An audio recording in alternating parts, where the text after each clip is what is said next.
Welcome back to CelebMemorialTV. Here, we celebrate the legacies of stars who shone brightly in our lives. Join us as we honor their journeys and the lasting impact they made. Before we start, to support us, please hit that like button. Thank you. Jeffrey Carlson, an American actor renowned for his versatile performances on Broadway film and television, passed away at the age of 48. Carlson's dynamic career was marked by his brave choices and deep commitment to challenging roles, particularly his portrayal of Zoe Looper on the daytime soap opera All My Children, a role that significantly contributed to the visibility and understanding of transgender characters in mainstream media. Born in Long Beach, California, Carlson's passion for acting was nurtured from a young age. He graduated with a Bachelor of Arts in Dramatic Art from the University of California, Davis, and honed his craft at New York City's prestigious Juilliard School. His professional journey on stage began with remarkable performances in productions like Edward Albee's The Goat, or Who is Sylvia, and the Broadway revival of Tartuffe. He further captured critical acclaim in the Broadway musical Taboo, earning a Drama Desk Award nomination for his outstanding performance. Carlson's most impactful role came in 2006 when he joined All My Children as the rock star Zarf, who would later transition to Zoe, a transgender woman. This storyline won a GLAAD Media Award for Outstanding Daily Drama, praised for its sensitive and enlightening portrayal of gender identity. Beyond his television success, Carlson was a stalwart of the American theater scene, performing in diverse roles from Shakespeare to contemporary plays across the country. His performances were celebrated for their intensity and emotional depth, bringing nuanced characters to life with exceptional skill and empathy. Carlson's legacy is not just in the roles he played, but also in the paths he paved for more inclusive and diverse storytelling in the arts. His dedication to his craft and his courage to embrace complex characters offered audiences a window into the lives of those often relegated to the margins of society. Jeffrey Carlson's contribution to the arts will be remembered as a beacon of change and an example of the profound impact of storytelling. Benji Gregory, beloved for his portrayal of Brian Tanner on the hit 1986-1990 NBC sitcom ALF, passed away tragically at the age of 46. His unexpected death occurred in Peoria, Arizona, where he was found in his car, a victim of what is believed to be heat stroke, exacerbated by his medical conditions. Born Benjamin Gregory Hertzberg on May 26, 1978, in Los Angeles, Benji entered the world of acting at a very young age, nurtured by a family deeply rooted in the entertainment industry. His roles spanned across various beloved television shows including Fantastic Max, Pound Puppies, and appearances on Murphy Brown and The Twilight Zone. His voice brought characters to life in animations such as Once Upon a Forest, marking his final acting role in 1993.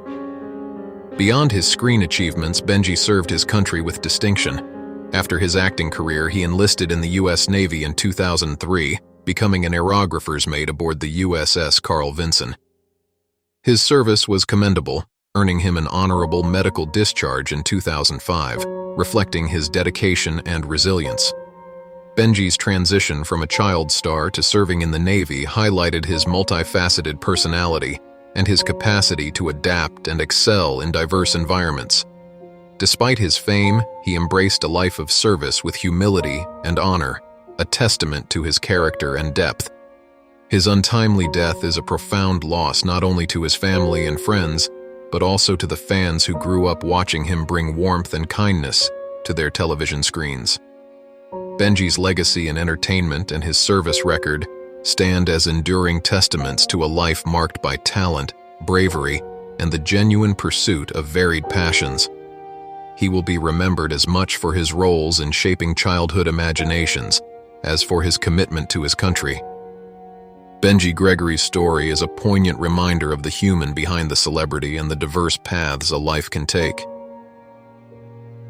Shelley Duvall, an American actress and producer renowned for her distinctive performances and collaborations with directors like Robert Altman and Stanley Kubrick, passed away due to complications from diabetes. She was 75 years old. Duvall's career, marked by her portrayals of eccentric characters, left an indelible impact on the film industry, earning her a Cannes Film Festival Award, a British Academy Film Award nomination, and 2 Emmy nominations. Born on July 7, 1949 in Fort Worth, Texas, Duvall was discovered by Altman, who was captivated by her unique presence and cast her in Brewster McCloud. This marked the beginning of a series of successful collaborations with Altman, including standout roles in McCabe and Mrs. Miller and 3 Women, for which she received critical acclaim. Her role in Nashville further showcased her talent, bringing her to the forefront of Hollywood's leading actresses. Duvall's remarkable versatility was also evident in her iconic portrayal of Wendy Torrance in Kubrick's The Shining, a role that demanded an intense emotional spectrum and became a defining moment in her career. She continued to show her range in films like Popeye and Time Bandits, and ventured into television production, creating beloved children's programs such as Fairy Tale Theater. Throughout the 1980s and 1990s, Duvall's commitment to children's entertainment was evident as she produced and hosted shows that are cherished by generations. Her later years were quieter, marked by a retreat from the public eye, but her return in the horror film The Forest Hills reminded audiences of her enduring talent. Shelley Duvall's contributions to film and television have left a lasting legacy. Her work continues to be celebrated for its artistic depth and originality, ensuring her place as a beloved figure in the annals of American cinema. Her innovative spirit and memorable performances will remain a source of inspiration for both audiences and aspiring actors alike. Tony LoBianco, a distinguished American actor renowned for his compelling performances in both film and theater, passed away due to prostate cancer at his farm in Poolesville, Maryland at the age of 87. LoBianco's career, marked by a rich tapestry of roles that showcased his versatility and depth, left a significant mark on the worlds of cinema and stage. Born on October 19, 1936 in Brooklyn, New York, to first-generation Italian-American parents, LoBianco's journey into the arts began in the gritty theaters of New York and eventually led him to the bright lights of Broadway. He gained critical acclaim early in his career, starring in major new Hollywood crime films such as The French Connection and The 7-Ups, and his role in The Honeymoon Killers set the stage for a series of memorable performances. In 1975, LoBianco won an Obie Award for his role in the off-Broadway production of Yanks 3 Detroit 0 Top of the Seventh. His portrayal of Eddie in the 1983 Broadway revival of Arthur Miller's A View from the Bridge earned him a Tony Award nomination, cementing his reputation as a formidable actor. Perhaps one of LoBianco's most iconic roles was that of Fiorello H. LaGuardia in the one-man show Prisoner, which won him a New York Emmy Award.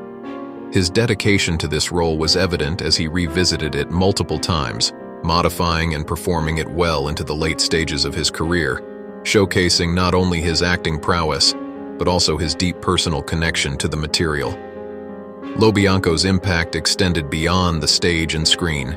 His humanitarian efforts and his role as a spokesperson for the Order Sons of Italy in America highlighted his commitment to his heritage and his community, earning him numerous accolades and the respect and admiration of both peers and audiences. Tony LoBianco's legacy as an actor and a humanitarian is characterized by his profound ability to bring complex characters to life, his dedication to his craft, and his relentless advocacy for cultural and community issues. His passing marks the end of an era for the Italian-American acting community, but his body of work will continue to inspire future generations. Evans, an esteemed American actress celebrated for her role as Velma Davis in the iconic 1967 film Bonnie and Clyde, passed away at the age of 91. Born in Bluefield, West Virginia, Evans's career was marked by a series of compelling performances across a broad spectrum of over 25 feature films and television projects. Evans's journey into the world of acting led her to significant roles in television, including memorable appearances in the 1961 Twilight Zone episode 100 Yards Over the Rim and episodes of Gunsmoke and Alfred Hitchcock Presents.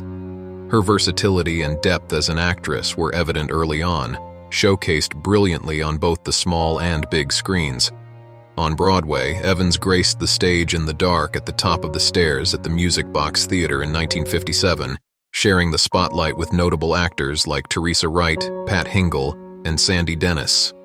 Her stage work provided a strong foundation for her film career, which included a part in the film Grand Prix, directed by her husband, John Frankenheimer. Evans's personal life was intimately connected with the film industry through her marriage to Frankenheimer, which lasted until his death in 2002. Their partnership was both a personal and professional alliance that enriched her life and career. Evans leaves behind a legacy defined by her distinctive contributions to film and television. Her performances, marked by authenticity and a subtle strength, remain memorable to audiences, encapsulating the talent of a woman who not only witnessed but also shaped the evolution of acting across decades. Her impact on the industry will continue to be appreciated by both peers and fans, ensuring that her legacy endures. Donald Sutherland, an illustrious Canadian actor whose career spanned over 6 decades, passed away at the age of 88, following a long illness. Born on July 17, 1935, in St. John, New Brunswick, Sutherland's legacy is marked by a prolific range of roles that showcased his versatility and depth as an actor. Sutherland rose to fame through his roles in iconic war films such as The Dirty Dozen, MASH, and Kelly's Heroes. He became a staple in both Hollywood blockbusters and critically acclaimed films, with performances in Clute, Don't Look Now, and Invasion of the Body Snatchers. His role as President Snow in the Hunger Games franchise introduced him to a new generation of fans, showcasing his ability to adapt to different genres and audiences. On television, Sutherland earned critical acclaim and a Primetime Emmy Award for his role in Citizen X and a Golden Globe for Path to War. His dedication to his craft earned him numerous awards and nominations, including an Honorary Academy Award in 2017, acknowledging his significant impact on the film industry despite never winning an Oscar for performance. Made a Companion of the Order of Canada in 2019, Sutherland was not only a giant in the arts, but also an engaged citizen known for his political activism and support of the arts. He leaves behind a profound legacy as one of Canada's most esteemed actors, remembered for his deep voice, commanding presence, and the rich characters that he brought to life. His contributions to film and theater have left an indelible mark on both the industry and his audiences around the world. Breaking news. News 1. Kathie Lee Gifford is on the road to recovery following a serious fall that resulted in a fractured pelvis and a week-long hospital stay. The beloved television host, nearing her 71st birthday, sustained the injury while recuperating from a recent hip surgery. Gifford shared details of her ordeal with People, admitting that the incident occurred as she hurried to answer her door, leading to a painful tumble. Reflecting on the circumstances that may have precipitated her fall, Gifford revealed she had exerted herself the previous day by moving 300 books during a signing event for her new book in Nashville. "I weakened my body. It's my own fault," she confessed. The fall was particularly severe as it fractured her pelvis in 2 places, an injury she described as unbelievably painful. After a necessary hospitalization, Gifford expressed relief and gratitude to be back in the comfort of her own home. "I'm doing well," she told ET. "As lovely as all those people are to me, they really took good care of me, but there's no place like home." Earlier in the summer, Gifford had appeared on her former show to discuss her hip replacement surgery, performed to alleviate ongoing severe pain. Her surgeon had remarked on the dire condition of her hip, highlighting the urgency of the procedure. Fans and friends of Gifford are hopeful for her continued recovery and resilience following this series of health setbacks. News 2. Josh Brolin, renowned for his role as Cable in the first 2 Deadpool films, has voiced his disappointment over not being part of the latest Deadpool installment. Despite its success and his character's popularity, Brolin revealed in a recent interview with Bingeworthy that he was unexpectedly excluded from Deadpool and Wolverine, which stars Ryan Reynolds and Hugh Jackman. Months before the movie's release, Brolin discovered his name erroneously listed in the credits on IMDb, sparking confusion and false hope about his involvement. "Am I? Yes, I so wanted to be in that movie," Brolin expressed, highlighting his keen interest in reprising his role. The new film, which merges the worlds of Deadpool and Wolverine, marks a significant departure from the franchise's previous installments and has quickly become a massive hit under the Marvel Cinematic Universe umbrella. Brolin, reflecting on his time as Cable, remarked, "Marvel is a more complex labyrinth than Outer Range will ever be. Cable was a lot of fun. I really liked doing that role." Despite the snub, Brolin remains a pivotal figure in the MCU, having also portrayed the formidable Thanos. His absence in Deadpool and Wolverine underscores the unpredictable nature of film casting, particularly within the sprawling MCU narrative.